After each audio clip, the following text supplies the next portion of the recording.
How does the Model Y compare to the Tesla Cybertruck, being two Model Y owners in the past and current? What's up guys, in this next segment, it's a series of videos where we filmed our first impressions, the first night we delivered and took home the Cybertruck. We talked about exterior, interior, and much more, so definitely check it out and let us know if you have any comments or questions. David, now that we've been in this truck for actually over like 2 hours now, how does it compare to your Tesla Model Y? The great thing about the Cybertruck is that it's very Tesla-like. It feels like a Tesla. So if you've been in a Model 3, Model Y, Model S, Model X, you'll feel right at home. From the way you adjust the seats, the way you adjust the mirrors. Now, there are some differences. I noticed there was no signal stock, so that threw me off for like 5 minutes. Then I got used to it. There was a steer-by-wire. That threw me off for like 2 minutes, and then I got used to it, and I love it. Other than that, it's very comfortable to drive. It's more comfortable than my Model Y Performance.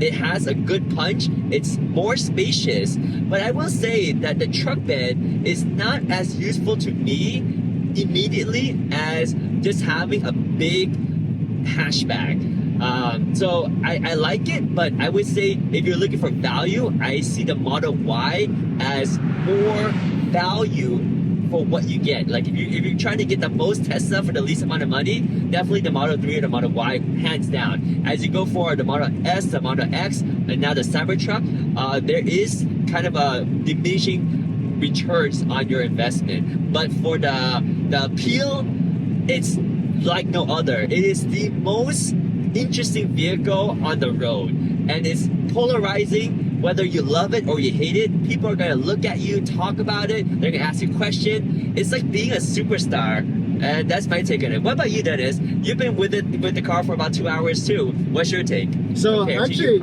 I'm pretty excited because this has the latest features of all the Teslas that are out there. Like in the US, you guys know, we don't have the Model 3 Highland at all, but this has things and aspects about it, like probably the suspension upgrades, the window upgrades, the LED ambient lighting, the newer screen. Like if this all gets compacted, like yes, the Cybertruck is expensive for, I mean, it's expensive for us as well. And so if it gets compacted and all these crazy good ass features get put into a Model 3 Highland, the Model 3 Highland, like you said, is going to be the bang for buck. And then we're not even talking Model Y Highland, right? Or Model Y Juniper right after that. That's what gets me excited. Like this is gonna be fun. Probably gonna keep this for X amount of years. And it's definitely gonna be a staple of vehicles that are gonna be hot. But certainly if this is what's coming down to all the other models, this is the Halo vehicle at the moment. Yeah, I think the Halo is really what makes it special, because like Ford has a Ford GT40 or the GT whatever it is, right? A GT50, GT40? GT50, yeah. Yeah, it's like an amazing, powerful car, but it's like, it's impractical, but it's their Halo car. It shows off their best and latest technology. They test everything with that bed, and they put the extra finesse to it to really push it to the limits as a Halo car. Exactly that. It's like a Halo car. That's exactly what this truck is, right? In my opinion, it's a Halo car. Exactly. But I would say for the price point, it most likely doesn't make sense for most people, especially with people with families or more than 2 kids. But if you're just this couple with 1 kid or 1 dog, this is like perfect for you for your Starbucks and Home Depot runs and maybe even Costco. Oh, you know what? I take it back though. Halo cars usually cost a lot, like 500,000. This is not a lot. This is like 100, 120,000. So it's quite obtainable for a car that has all of Tesla's luxury at the top of at the peak of it.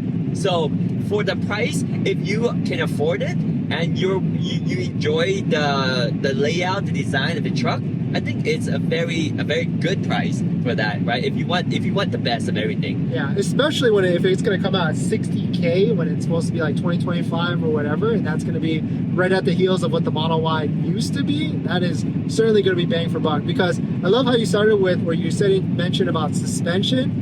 This is by far, because I've had all 4, Model 3, Model Y, S, and X, and this is by far the most comfortablest ride as a passenger and a driver than even the Model X. And when I say comfortable, maybe even like 50% more comfortable. I don't know, how much more comfortable would you say it is than your Model Y? So I have the Model Y Performance, and it's not comfortable. It's kind of bouncy, and when I compare it to Model Y Long Range, the Model Y Long Range is much more softer. So I would say it's, and then when I test out the Model X, I thought it was even more soft because it has an air suspension. I would say this, I didn't drive the Model X enough to say how comfortable it is, but from my memory, I felt this is more like the Model X, maybe a little bit more comfortable. So it's among the most comfortable Tesla I've driven. Yeah. It's really interesting though. Like I've noticed a couple things with the seat. Like this bolster sticks out a little bit than like the other Tesla seats. The steering wheel is probably the smallest steering wheel I've ever seen. Like even the yoke is actually bigger and wider, even though it's not as high. But I do like the square or squircle as they're calling it with the steering with that. But screen is phenomenal. Interior is phenomenal. This white trim is actually, I thought it was gonna be plastic, but it's actually leather, which is pretty cool on top of that. And it's actually very, very big in here, and or at least it feels very spacious in here as well. Yeah, I would say so. So that's quite a good comparison to our Tesla's experience in the past.